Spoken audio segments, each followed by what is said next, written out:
les nations et les peuples d'Afrique se sont fait voler le XVIIe et le XVIIIe siècle, sur le continent où l'histoire humaine a commencé et a connu ses premiers développements civilisationnels qui ont ensuite formaté le reste de la civilisation méditerranéenne.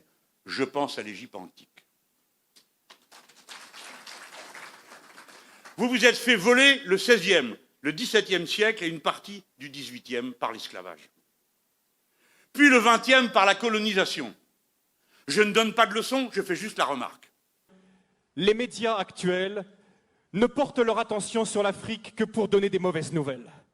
Souvent, l'Afrique, c'est le continent oublié. Il est oublié dans les négociations de l'Organisation mondiale du commerce. Il est oublié lors des grandes alliances stratégiques. Lorsque les puissants de la Terre se réunissent, très souvent, on ne parle de l'Afrique que pour couvrir ses dettes ou pour venir à son aide. Vous savez, souvent, quand on pense à l'Égypte, on ne pense pas à l'Égypte comme un pays noir, n'est-ce pas? Hein, on a eu même, quand on est dans les années 50, 60, les péplums sur l'Égypte. Comment elle est, Cléopâtre? C'est Elizabeth Taylor, elle est toute blanche. Mais la réalité, c'est complètement différent.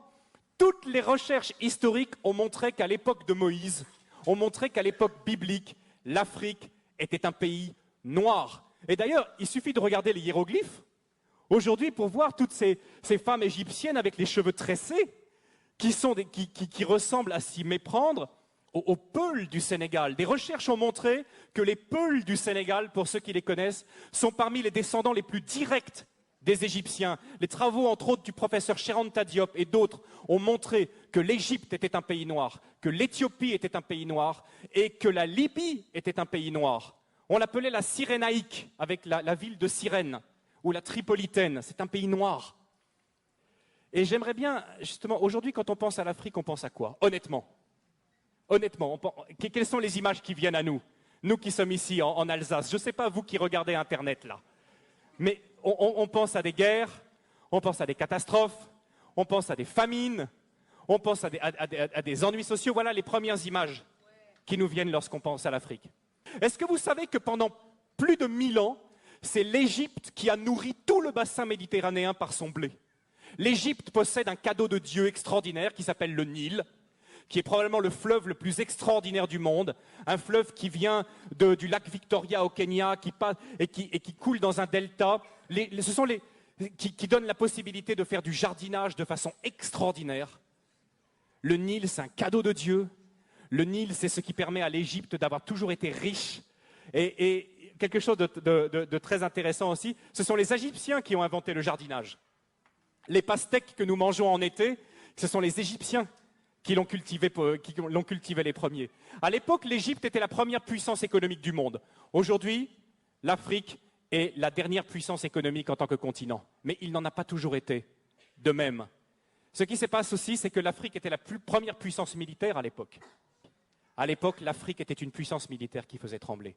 À l'époque aussi, l'Afrique dominait le monde également par ses connaissances scientifiques. C'était de l'Afrique que venait toute la connaissance. Les Égyptiens ont été les premiers astronomes, ont été les premiers à jeter les bases de nos sciences modernes, venaient également de l'Afrique. C'était aussi une époque où l'Afrique accueillait les réfugiés. Aujourd'hui, on pense que l'Afrique, c'est le pays qui envoie plutôt des réfugiés. Mais à l'époque, l'Afrique accueillait les réfugiés. La grande différence entre l'Afrique et nous, c'est que l'Afrique et les Africains sont concentrés et se focalisent sur les personnes, alors que nous nous focalisons sur les choses. Et le retour, souvent, quand je reviens du Sénégal et que je reviens en Europe, et ma femme a le même sentiment que moi, c'est le matérialisme qu'on retrouve ici, l'attachement passionné aux objets, aux choses. C'est quelque chose qui finit par nous blesser. Et je sais que c'est quelque chose pour tous les visiteurs africains et pour tous ceux qui sont ici qui les blessent. Parce qu'en Afrique, la première chose, la plus importante, c'est les personnes. Vous ne pouvez pas savoir à quel point je bénis Dieu que mes enfants soient élevés en Afrique. Je bénis Dieu. Vous savez, lors de notre premier retour, après 3 ans passés en Afrique, notre premier retour, on avait une petite fille, notre deuxième, Loïs. Je crois qu'elle avait 2 ans. Et quand elle venait ici en Alsace, elle passait son temps comme ça, à lever les mains. Quand elle voyait les gens, elle levait les deux bras comme ça. Parce qu'elle savait qu'en Afrique, elle avait expérimenté que quand un enfant tend ses bras, qu'est-ce qui se passe? N'importe qui soit de la famille ou pas, va prendre l'enfant dans les bras, dire une parole gentille, le consoler. Et elle était là en Europe, elle tendait ses bras comme ça, mais c'est pas la même chose ici.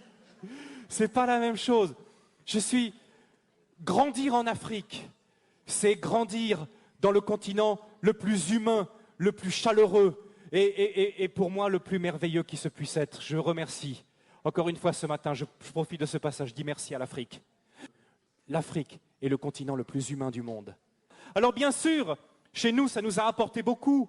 On a le développement, on a les machines, les voitures, on vit plus longtemps, on est en meilleure santé, on a de l'argent en banque. Est-on plus heureux? Est-on plus heureux? On nous dit toujours qu'on cherche le bonheur.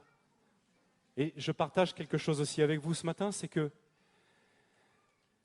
je trouve en moyenne que les Africains que je connais sont beaucoup plus heureux, même s'ils ne sont pas chrétiens, sont en moyenne beaucoup plus heureux que même beaucoup de chrétiens que je connais en Europe. C'est triste à dire, n'est-ce pas?